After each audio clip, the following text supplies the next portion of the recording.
रंजना कभी ब्रश नहीं करती थी।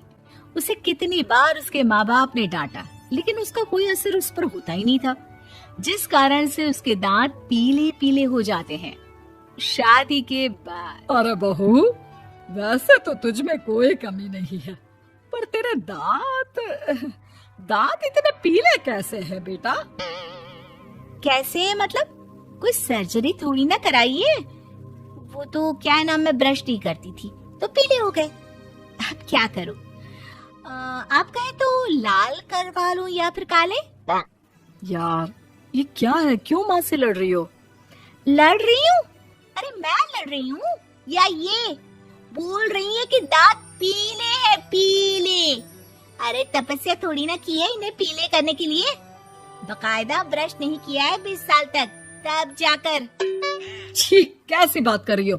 ये उस वक्त तो पीले नहीं थे जब हम लोग तुम्हें देखने आए थे। अरे तब साफ करवा लिया होगा डेंटिस्ट के पास जाकर। अब देखो कैसे पीले पीले लग रहे हैं। रंजना सास की तरफ गुस्से से देखती है। फिर शुरू हो गई पीले पीले पीले। अरे पीले तो तब भी थे जब मेरे हाथ का रसगुल्ला उड़ा उड़ा कर खा रही थी और बोल रही थी, लड़की नहीं गुणों का खजाना दे रहे भाई साहब आप। खैर, अब वो लोग करते भी तो क्या करते, पीले दांत वाली बहू पल्ले पड़ी थी तो झेलना तो था ही। एक दिन कीर्तन में रंजना गाना गा रही थी। अरे कमला बहन, माँ का द्वार है, यहाँ तो सब शुद्ध होकर आते हैं, फिर अपनी बहू को ब्रश भी नहीं करवाती तुम। दूर से पीले पीले दांत भक्ति में बाधा उत्पन्न कर रहे हैं। अरे कोई 2 साल के बच्चे थोड़ी ना लेकर आई हूँ मैं बहू बनाकर। अच्छी खासी लड़की है, अरे कैसे करवाऊं ब्रश? ये तो उसे खुद करना चाहिए ना। अब माँ बाप तो इसके जैसे तैसे निपटा दिए, ये नहीं सोचा कि सास कैसे संभालेगी। सास बहू को लेकर घर आ जाती है, लेकिन सोच लेती है कि अब इसे लेकर कहीं नहीं जाएगी। अगले रोज बहू कहती है, अरे क्या हो गया, मंदिर नहीं जाना क्या? कीर्तन का वक्त हो रहा है। मेरी मधुर वाणी से कान्हा जी जागते हैं और सोते हैं। आप तो जानती है ना उनकी भक्ति में कितना मन लगता है मेरा। वो क्या है ना, तबीयत ठीक नहीं लग रही है मेरी, आराम करूंगी मैं। तबीयत ठीक नहीं लग रही? अभी तो मिथुन के गाने पर नाच रही थी आप, और अब बोल रही है कि तबीयत ठीक नहीं लग रही।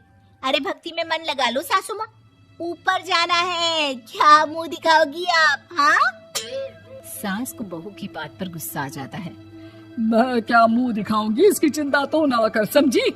अपने मुंह की चिंता कर, जो ये पीले पीले दांत लेकर हर जगह पहुंच जाती है। पता है लोग कितना मजाक बनाते हैं। ना जी ना, मैं नहीं जाना कहीं तेरे साथ। तो ये बात है, कोई ना, मत जाओ, मैं अपने कमरे में ही बैठकर भक्ति कर लूंगी। ऊपर वाला दांत थोड़ी ना देखता है, मन देखता है, भावना देखता है। और अरे बस बस, तू सब कुछ दिखा, बस ये सफेद चमकदार दांत ना दिखाना किसी को, है? जा यहाँ से। बहू को सास की बात का कोई फर्क नहीं पड़ता, वो तो जैसी थी वैसी ही रह जाती है। सुबह नहाकर किचन में खाना बनाना, फिर खाना खाना, कीर्तन भजन करना और सो जाना। एक दिन, माँ जी मैं सहेली के घर जा रही हूँ, शाम को लेट आऊंगी। हाँ हाँ तो जाना, मैंने कौन सा तेरी आरती करनी है घर पर बैठकर। रंजना सहेली के घर जाती है, जहाँ वो पार्टी में जाने की तैयारी कर रही होती है।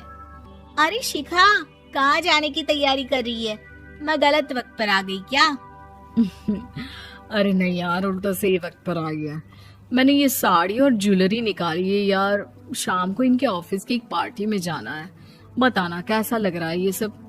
नहीं यार, इस ड्रेस के साथ तो वो वाली ज्वेलरी अच्छी लगेगी। हाँ हाँ सही बोल रही है, मैंने ध्यान ही नहीं दिया। वैसे तो हमेशा से मस्त फैशन सेंस रखती है। तो बड़ा जाती होगी ना पति के साथ पार्टी में। रंजना कुछ नहीं बोलती, बस सोचती है कि यार काश ये बात सही हो जाती, पर मैं क्यों नहीं जाती पार्टी में? क्या इन लोगों की कोई पार्टी होती नहीं होगी? रंजना घर आती है और रात में पति से सवाल करती है, एक बात बताइए, आप मुझे किसी पार्टी में क्यों नहीं ले जाते? क्या आपके यहाँ ऑफिस में पार्टी नहीं होती? पति बेचारा क्या कहता कि दांत पीले हैं तुम्हारे इसलिए। अरे कोई पार्टी होती नहीं हम लोगों के ऑफिस में, तो कहाँ से लेकर जाऊं? और मार्केट, मॉल, कहीं वीकेंड घूमना, कहीं तो। अरे यार, सारे हफ्ते में एक छुट्टी मिलती है, तो सोचता हूँ कि आराम ही कर लूं। क्यों? रंजना मन मार के रह जाती है। पहले कभी सास के साथ मंदिर जाया करती थी, लेकिन वो भी सास ने ले जाना बंद कर दिया। घर बैठी बैठी रंजना बोर हो जाती है। तभी उसे आइडिया आता है और वो मायके जाने का सोचती है। सासू माँ, 2 दिनों के लिए मम्मी के घर जा रही हूँ। अच्छा अच्छा, ठीक है, आराम से जा। और हाँ, माँ से कुछ अच्छी आदत सीख कर आना कि कैसे शरीर के हर भाग की तरह दांतों की सफाई भी जरूरी होती है, समझी? शुरू हो गई ना आप। वो लोग आपकी तरह नहीं है कि छोटी छोटी बात का बतंगड़ बना दे। उन लोगों के लिए मैं मायने रखती हूँ, ना कि मेरे पीले पीले दांत। रंजना माँ को बिना बताए उन लोगों को सरप्राइज देती है, लेकिन जैसे ही वो दरवाजे पर पहुंचती है, अंदर देखती है कि घर वाले कहीं जा रहे होते हैं।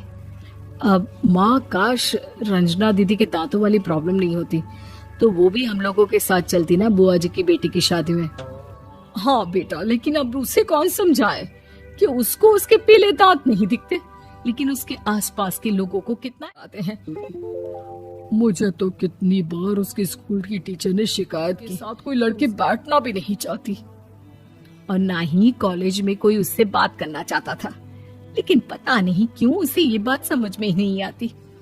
कोई कमी नहीं है उस लड़की में, बस यही कि दांत पीले हैं। वो तो भला हो जीजा जी और उनकी माँ का, जो दीदी को जैसी है वैसे ही रखा हुआ है। रंजना को अपने घर वालों की बात सुनकर बहुत दुख होता है।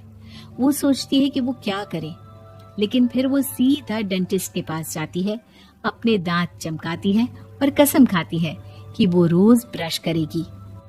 अरे क्या हो गया? तुम तो 2 दिनों के लिए गई थी ना। पर कोई ना, अच्छा है, चलो आ गई तो। रंजना सास के सामने आकर खड़ी हो जाती है और पूरी स्माइल करती है, उसके चमकदार दांतों को दिखाती हुई। हैं? चले मंदिर? माँ, मुझे माफ कर दीजिए, मैंने आप लोगों को बहुत एम्बेरसिंग फील करवाया। मैं आज से रोज ब्रश करूंगी।